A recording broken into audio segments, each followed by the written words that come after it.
Universitas Airlangga mengklaim telah menemukan obat COVID-19. Obat racikan itu diaku telah melewati uji klinis fase 3 dan telah digunakan untuk pasien COVID-19. Lebih dari 700 pasien tanpa ventilator telah dinyatakan sembuh setelah mengkonsumsi obat itu. Sebagian besar pasien adalah yang dirawat di Sekolah Calon Perwira Angkatan Darat di Bandung, Jawa Barat. Unair mengaku obat mereka tinggal menunggu izin edar dan produksi dari Badan POM. Untuk membahas kesahihan obat COVID-19 buatan Unair, telah bergabung bersama kami melalui Zoom Rianto Setiabudi, pakar farmakologi klinis. Selamat sore Pak Rianto. Selamat sore Pak. Ini kalau kita sekarang lagi ramai obat COVID-19, temuan Unair bersama TNI AD, BIN dan juga Polri. Ini memberikan secercah harapan bagi masyarakat Indonesia pada khususnya. Tapi apakah ini memang betul-betul menjadi harapan yang akan menjadi kenyataan, karena faktanya banyak sekali yang dalam tanda kutip mungkin mengecam, mempertanyakan, bahkan mengkritik. Sementara ini katanya sudah siap produksi dan diedarkan. Nah, menurut tanggapan Pak Rianto sendiri ini gimana sebetulnya Pak? Kalau menurut saya, semua penelitian untuk mengembangkan entah itu obat atau itu vaksin adalah pekerjaan terpuji dan perlu diapresiasi. Ya, tinggal nanti kita melihat pelaksanaannya etis atau tidak dan memenuhi kaidah ilmiah apa tidak, dan harus sesuai dengan apa yang kita sebut cara uji klinik yang baik. Jadi untuk ini, jadi tujuannya memang sangat bagus, tapi juga metodenya dan semuanya harus kita perhatikan. Oke. Jadi pengharapan memang. Oke. Nah itu dari tiga hal itu secara etis apakah ini sudah diketahui apakah ini etis atau tidak?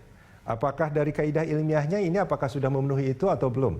Terus juga cara uji klinisnya ini baik atau belum? Nah ini menurut Pak Rianto sendiri bagaimana? Nah menurut saya begini, kalau melihat prosedurnya yang saya tahu selama ini penelitinya sudah minta persetujuan etik dari komisi etik yang ada di institusinya, itu bagus sekali. Oke. Ya. Kemudian juga protokol ini sudah dimajukan ke Badan POM untuk dinilai oleh tim pakar yang ada di sana. Jadi saya lihat bahwa Badan POM bekerja dengan baik sekali. Jadi saran-saran perbaikan, tanggapan-tanggapan itu semuanya diolahnya bukan hanya oleh orang-orang dari Badan POM, tapi juga oleh orang-orang dari institusi yang kebetulan relevan pengetahuannya dengan masalah tersebut. Jadi ini baik sekali mestinya. Nah, tinggal nanti eksekusinya. Jadi persetujuannya sudah, nanti eksekusinya bagaimana itu juga harus dipantau, dan ini adalah tugas dari Badan POM. Dan penelitinya sendiri harus betul-betul menguasai cara uji klinik yang baik. Nah, kalau kualitas datanya bagus, ya tentu saya kira Badan POM tidak ada keberatan apapun, malah akan menyambut dengan amat gembira semua temuan-temuan putra-putra Indonesia. Oke, nah ini menarik sebetulnya karena kalau menurut informasi yang beredar saat ini, obat itu sudah tinggal menunggu izin produksi dan izin edar. Dan mereka mengklaim juga sudah melewati uji klinis fase 3 katanya.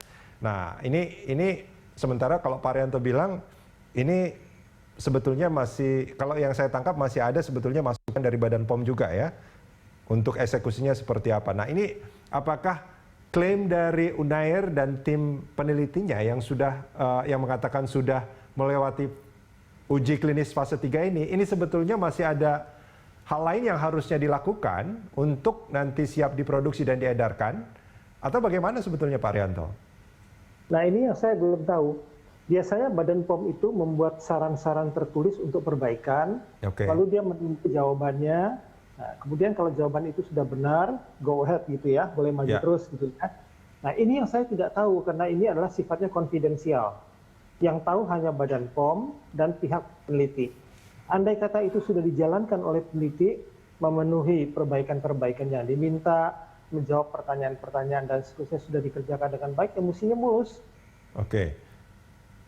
Artinya sebetulnya sekarang kuncinya ada di Badan POM. Apakah hasil penelitian Unair dan tim itu memang betul-betul obat COVID-19 yang bisa diproduksi secara massal dan pada akhirnya ini memang menjadi kenyataan yang diharapkan oleh masyarakat atau tidak, atau belum gitu ya Pak Rianto ya?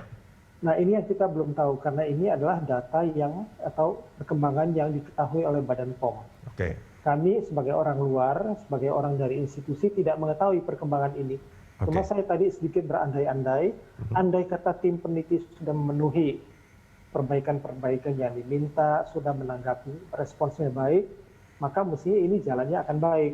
Karena semua pihak termasuk Badan POM mengharapkan hasil yang bagus dari peneliti. Pak Rianto, apakah ada kewajiban untuk mempublikasikan hasil penelitian terkait obat ini ke publik? Tidak.